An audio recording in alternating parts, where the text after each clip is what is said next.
The Golden State Warriors have always been a franchise that blends youth with experience, speed with wisdom, and ambition with legacy. In the summer of transition, as the team balanced its future around Jonathan Kuminga and the final years of Stephen Curry's greatness, a surprising arrival reshaped the conversation. Al Horford, the veteran center, chose to wear the blue and gold. At 39 years old, Horford was no longer the explosive athlete who once patrolled the paint for Atlanta. But what he carried with him was something Golden State desperately needed: experience, calmness, and the ability to anchor a locker room filled with pressure and noise. His reputation as a leader stretched across the league. He was the player who spoke little but said everything with his actions. He defended, he passed, he spaced the floor with his shooting. And most importantly, he never complained. The Warriors, coming off seasons of turbulence and inconsistent health, saw in Horford the perfect bridge. He was not arriving to score 20 points a night or to dominate the highlight reels. He was coming to give Curry and Draymond a partner who understood sacrifice, timing, and the value of winning. He was coming to teach Kuminga and the younger Warriors that greatness is not built only on talent, but on patience and discipline.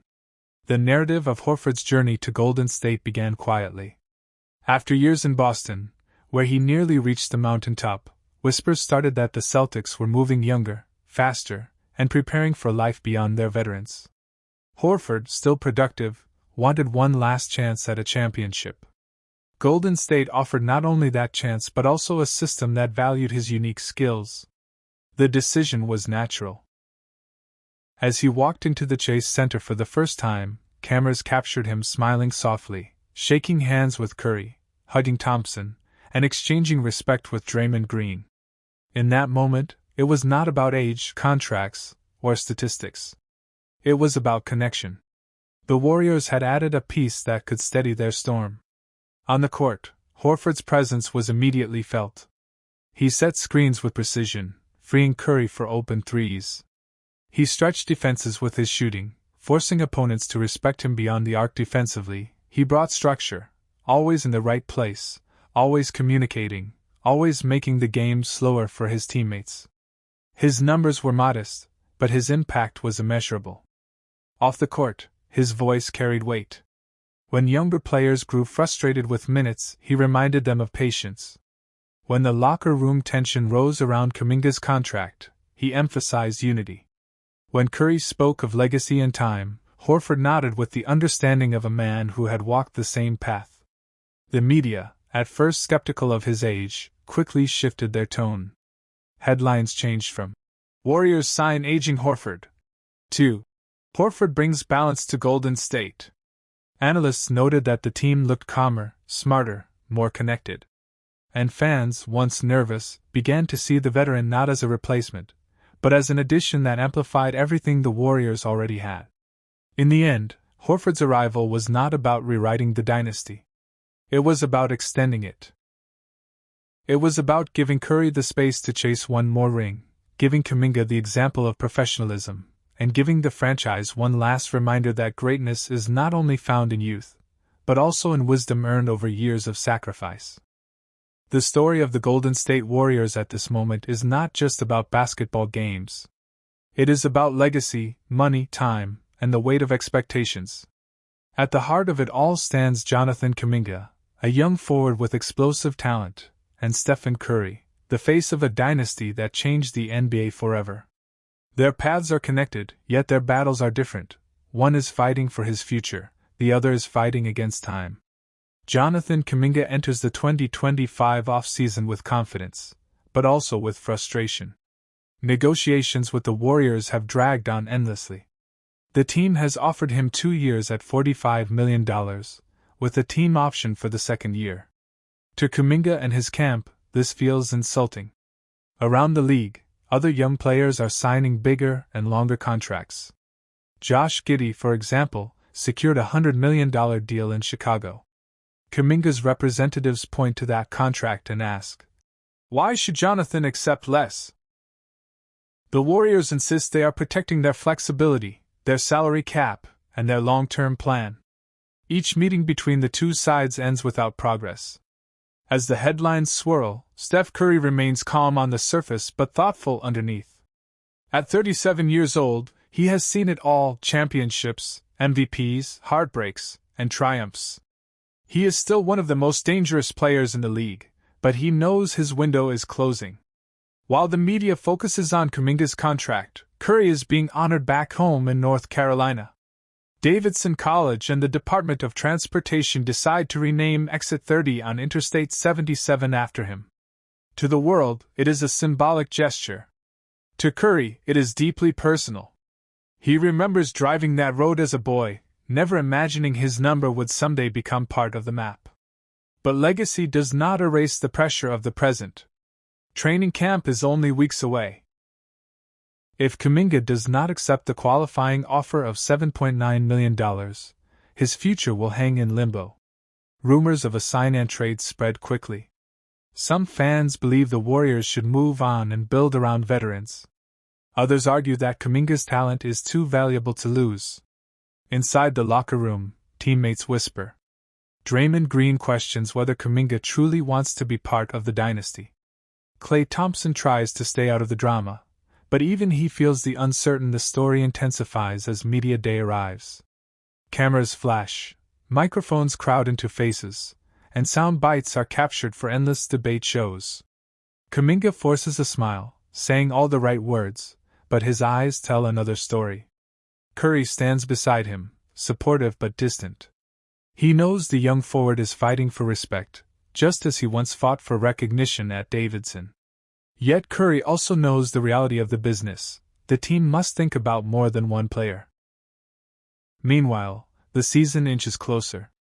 The Warriors return to practice, and the court becomes both synced. Then comes deadline day. The clock ticks louder with each passing hour. Will Kuminga accept the offer? Will the Warriors budge? Will a surprise trade reshape everything? Tension fills the Chase Center offices. Outside, fans hold signs. Some read, "Pay Kuminga." Others shout, "Trust the dynasty." The debate has become bigger than basketball. It is about identity. Are the Warriors still a team of the future, or are they clinging to the past? At last, Kuminga makes his decision. He signs the qualifying offer. 1 year, $7.9 million. It is not the contract he dreamed of, but it keeps him on the floor in Golden State. Reporters rush to break the news. Some call it a short-term victory for the Warriors. Others see it as a ticking time bomb. Next summer, the same battle will return, fiercer than before. Steph Curry, meanwhile, takes the floor for yet another season opener. Before the game, he is honored again, this time for his career achievements. The arena roars as fans chant his name.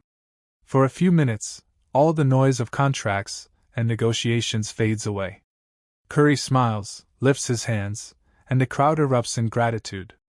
But he knows, deep down, that time is running out. He has at least 2 more years under contract, but each one feels precious. The summer of 2025 arrived with tension humming through the streets of San Francisco. The Golden State Warriors, a franchise synonymous with dominance for over a decade, found themselves in unfamiliar territory. Once feared as the inevitable champions, they now looked vulnerable, caught between honoring the past and preparing for a future that seemed impatient to arrive. The Western Conference was shifting like desert sand. The Denver Nuggets had bolstered their rotation, finding balance between Nikola Jokic's brilliance and the next wave of role players. The Houston Rockets, long mocked as a rebuilding team, had made bold strides, pairing youthful explosiveness with seasoned veterans to become a genuine threat. The Clippers, once thought to be a fading experiment, had quietly pieced together a roster designed to grind out playoff wins. And while their rivals made moves, Golden State hesitated. The silence was telling. The franchise, always bold in its prime, now seemed paralyzed by a single storyline: Jonathan Kuminga. Kuminga had been drafted as the future, raw talent molded by the Warriors' legendary core. His potential was undeniable, a slashing forward with size, athleticism, and a spark of star power. Yet potential had grown into frustration. His minutes under Steve Kerr never seemed consistent, his role never fully defined. And now, in restricted free agency, he stood at a crossroads. Would he take the Warriors' qualifying offer, a one-year, prove-it deal worth millions, or hold out for a long-term commitment? Every phone call, every conversation, every rumor in the Bay Area seemed to circle back to him. Until the Kuminga decision was resolved, the Warriors' front office couldn't act. And as time ticked toward training camp, Golden State was forced into a waiting game they had never been comfortable playing. Jonathan Kuminga was 22, but his presence carried the weight of a dynasty's future. Negotiations had dragged for months. Reports leaked that Golden State had floated a 2-year, $45 million contract, enough to lock him in while preserving flexibility. But Kuminga and his camp weren't satisfied. For him, it wasn't about numbers, it was about trust, opportunity, and identity. The Warriors knew this well. Day after day, media speculation painted the picture: the team's championship core versus the player who wanted more than the bench role he had often been relegated to. Kerr had never promised him starting minutes, and everyone knew rotations were earned, not gifted. But Kuminga wanted proof that the franchise saw him as more than trade bait. Meanwhile, whispers of sign-and-trade scenarios emerged. Could the Warriors package him for another veteran? Could they pivot toward players who would better complement Curry and Butler? Nothing materialized. The offers weren't enough. And so, the stalemate deepened. Fans grew restless. On sports radio, callers debated endlessly. Was Kuminga being selfish, or was the front office refusing to evolve? On social media, every leaked report sparked firestorms. Let him walk. Trade him now. Play him and watch him shine. The discourse was constant, unrelenting, emotional. By mid-September, the picture was clearer. Unless something dramatic shifted, Kuminga would accept the qualifying offer. It meant one more year in Golden State, but also one more year of tension, one more year of questions about whether he truly belonged in the Bay. While the Kuminga saga dragged, other pieces quietly moved into place. Free agents circled the Warriors, waiting for the right call. Al Horford, now deep into the twilight of his career, offered veteran leadership, championship experience, and a steady locker room presence. D'Anthony Melton and Gary Payton too represented defensive toughness, exactly the kind of role players Golden State had always thrived on. But the more intriguing names were Jeremiah Robinson-Earl and Dalano Banton. Both four-year veterans, both journeymen fighting for survival in a league that often discards talent too quickly. They worked out at Chase Center, sweating through drills, scrimmaging in half-empty gyms, hoping to earn Exhibit 10 contracts that could springboard them into a roster spot. For them, the Warriors represented opportunity, not just a chance at playing time, but at relevance. Golden State's system had made careers before. To wear that jersey, even in preseason, meant visibility, credibility, and perhaps a second chance. Inside the locker room, the vibe was complicated. Veterans welcomed the competition, but everyone felt the uncertainty. The roster wasn't complete. Decisions weren't finalized. Every drill carried unspoken tension. And in the background, Steve Kerr remained calm, his voice steady, reminding everyone that training camp was about foundation, about rediscovering the habits that had built a dynasty. If the roster was unsettled, the soul of the Warriors remained intact. Steph Curry, Draymond Green, and Jimmy Butler, three names that defined different eras of basketball, now aligned in the same jersey. Curry was the constant. At 37, he still moved with the grace of a player untouched by time. His jumper remained the most feared weapon in the sport, and his leadership had evolved into quiet steadiness. No longer just a magician on the court, he was the voice of patience in the locker room, the one who reminded teammates that chaos was temporary. Draymond Green remained the heartbeat, the enforcer, the mind that saw plays before they unfolded. His fire hadn't dimmed, though age had forced him to conserve it wisely. He spoke less but with more precision. When he did, the room listened. His bond with Curry was unbreakable, forged through battles that had redefined basketball. Jimmy Butler was the new piece, but he wasn't new to pressure. After a full off-season with Golden State, he was ready to integrate fully. His voice added edge, his workouts set tone, and his belief in toughness mirrored the Warriors' identity. For a franchise often criticized for finesse, Butler brought grit. His presence in practice forced everyone to compete harder. Together, the three represented a blend of past, present, and future. They weren't the Splash Brothers of old. They weren't the small ball revolution anymore. But they were still dangerous, still capable, still unwilling to fade quietly. As camp approached, the outside noise grew louder. The media painted the Warriors as a team stuck between eras, too experienced to rebuild, too unsettled to dominate. Analysts debated whether they were contenders or pretenders. Some claimed the dynasty was already over.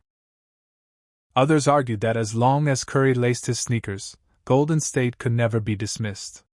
Inside the Bay, fans wrestled with mixed emotions. Chase Center filled with banners of past glory, but the present demanded new memories. Social feeds flooded with highlight reels of Curry's past brilliance, reminders of what he had done, and whispers of what he still could do. The spotlight wasn't just on stars, though.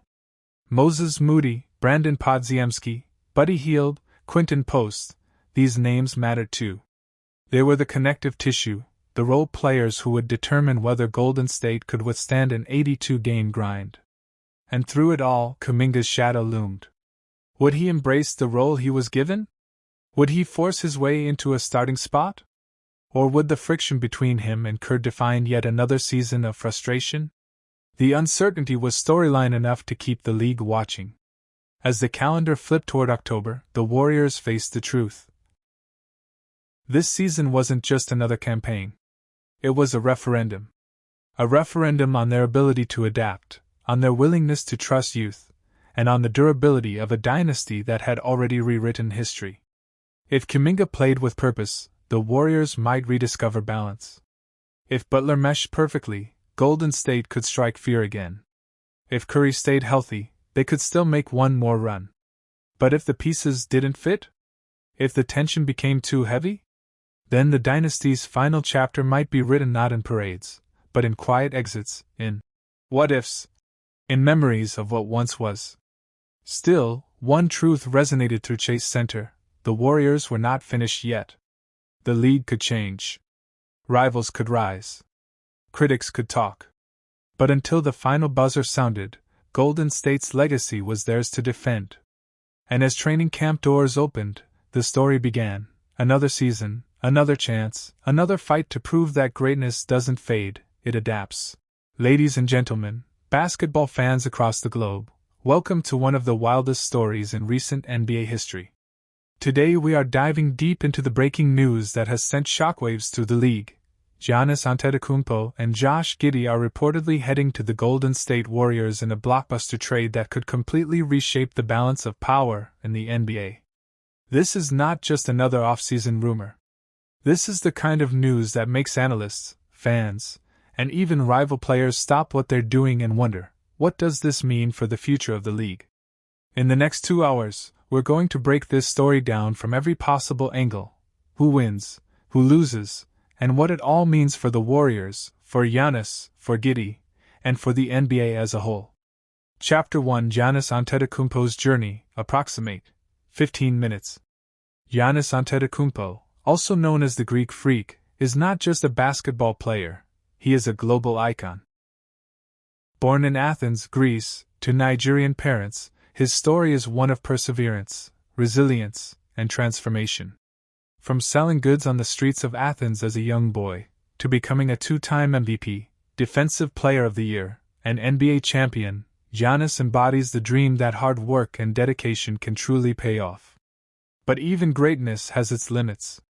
Over the past couple of seasons, despite his dominance on the floor, the Milwaukee Bucks have struggled to stay on top.